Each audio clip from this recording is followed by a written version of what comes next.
Assalamualaikum warahmatullahi wabarakatuh. Halo anak-anak, apa kabar? Berjumpa lagi dengan Pak Arif. Hari ini kita akan mempelajari tema 2, subtema 2, pembelajaran 3. Yang akan kalian pelajari pada hari ini adalah perbedaan hak, kewajiban, dan tanggung jawab. Yang kedua, jenis usaha ekonomi yang dikelola sendiri ataupun yang dikelola oleh kelompok. Sebelum memasuki materi, Pak Arif ingin menyampaikan untuk selalu tetap mematuhi protokol kesehatan dan tetap di rumah saja. Baik, langsung saja kita masuk ke materi dan selamat belajar.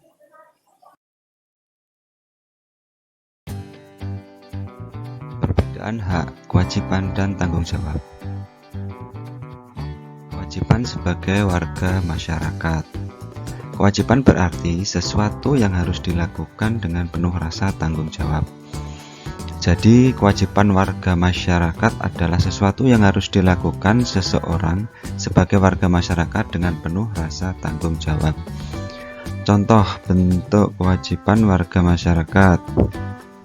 Yang pertama, mematuhi aturan atau norma yang berlaku dalam masyarakat, menjaga ketenangan dan ketertiban lingkungan masyarakat, mengikuti kegiatan yang ada di lingkungan RT, RW, atau desa setempat. Misalnya, kegiatan kerja bakti, gotong royong, dan musyawarah warga masyarakat setempat. Menghormati tetangga di lingkungan tempat tinggal, membantu tetangga yang terkena musibah, dan menjaga kebersihan lingkungan tempat tinggal. Sebagai warga masyarakat, hak berarti sesuatu yang mutlak menjadi milik seseorang dan penggunanya tergantung kepada orang yang bersangkutan. Jadi, hak warga masyarakat adalah sesuatu yang mutlak menjadi milik seseorang yang berkedudukan sebagai warga masyarakat. Contoh bentuk hak warga masyarakat yaitu mendapatkan perlindungan hukum, mendapatkan pekerjaan dan penghidupan yang layak, menikmati lingkungan bersih, hidup tenang dan damai, bebas memilih, memeluk dan menjalankan agama, berpendapat dan berorganisasi, dan mengembangkan kebudayaan daerah. Tanggung jawab sebagai warga masyarakat. Tanggung jawab adalah kesadaran manusia akan tugas dan kewajibannya. Contoh bentuk tanggung jawab sebagai masyarakat yaitu melakukan kerja bakti membersihkan lingkungan, melaksanakan ronda malam, dan merawat fasilitas umum dengan baik. Jenis usaha ekonomi yang dikelola sendiri ataupun jenis usaha ekonomi yang dikelola sendiri. Usaha yang dikelola sendiri disebut usaha perorangan. Usaha ekonomi ini memiliki modal terbatas dan biasanya dikelola secara sederhana.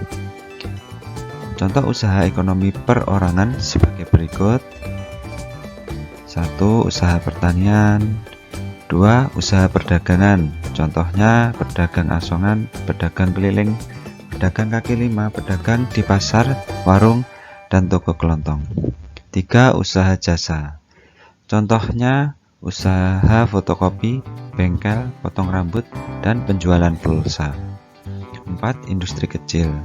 Industri kecil yang dikelola perorangan merupakan industri rumahan. Contohnya usaha kerajinan tangan berupa pembuatan keramik, souvenir, tembikar, anyaman, dan mebel.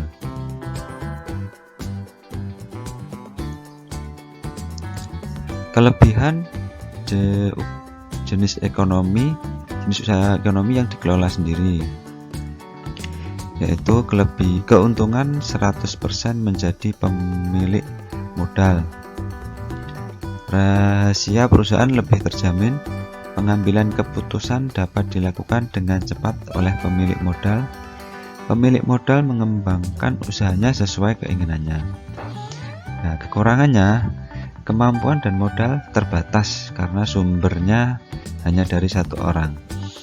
Kesinambungan usaha kurang terjamin. Bila pemilik modal bangkrut atau meninggal, usaha akan terhenti. Segala risiko dan kerugian ditanggung sendiri oleh pemilik modal. Kreativitas usaha terbatas. Usaha ekonomi yang dikelola kelompok. Usaha ekonomi ini dikelola secara bersama, baik modal, pengelolaan maupun keuntungan.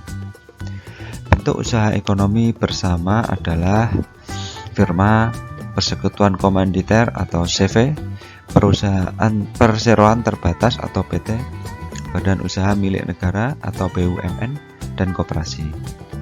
Kelebihan dari usaha ekonomi yang dikelola kelompok yaitu modal lebih banyak karena berasal dari beberapa orang.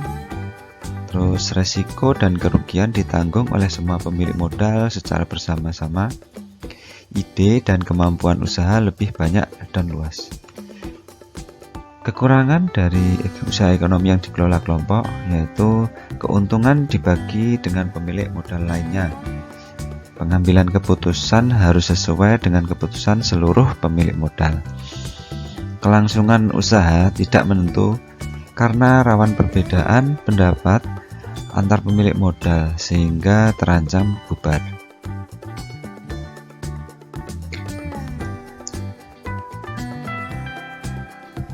Firma adalah usaha ekonomi bersama yang didirikan oleh sekurangnya 2 orang. Firma dijalankan oleh semua anggotanya. Pendiri firma biasanya orang-orang yang saling mengenal. Setiap anggota firma memiliki hak untuk bertindak atas nama firma. Anggota firma juga bertanggung jawab secara penuh atas risiko kerugian firma.